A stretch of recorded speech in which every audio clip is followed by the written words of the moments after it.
masa pandemi, segala sesuatunya seakan mengalami keterbatasan, termasuk juga dalam hal pendidikan.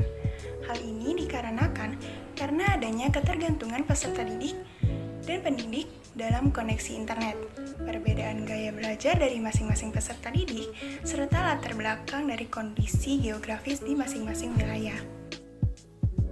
Karena perbedaan geografis yang menyebabkan perbedaan koneksi internet, pendidik perlu kembali memutar otak mengenai metode dan media apa yang cocok agar materi yang hendak disampaikan dapat tersampaikan dengan baik, termasuk juga dalam pendidikan multikultural. Dalam mengembangkan nilai-nilai multikultural selama pembelajaran online, pendidik masih dapat mengembangkannya melalui penjelasan secara materi. Karena keterbatasan koneksi seperti yang telah dikatakan sebelumnya, maka pendidik perlu mengemas materi tersebut secara apik. Peserta didik perlu memiliki kemampuan untuk menyampaikan materi tersebut secara singkat namun jelas.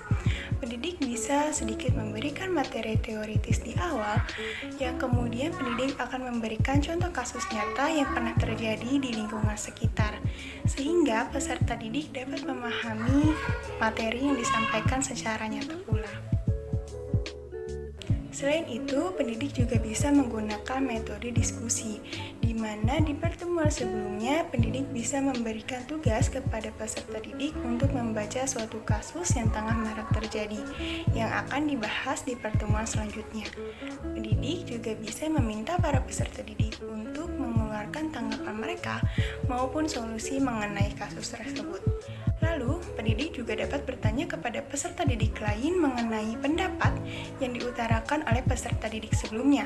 Dengan itu, nilai saling menghargai pendapat, terbuka dalam berpikir, serta resolusi konflik dapat tersampaikan.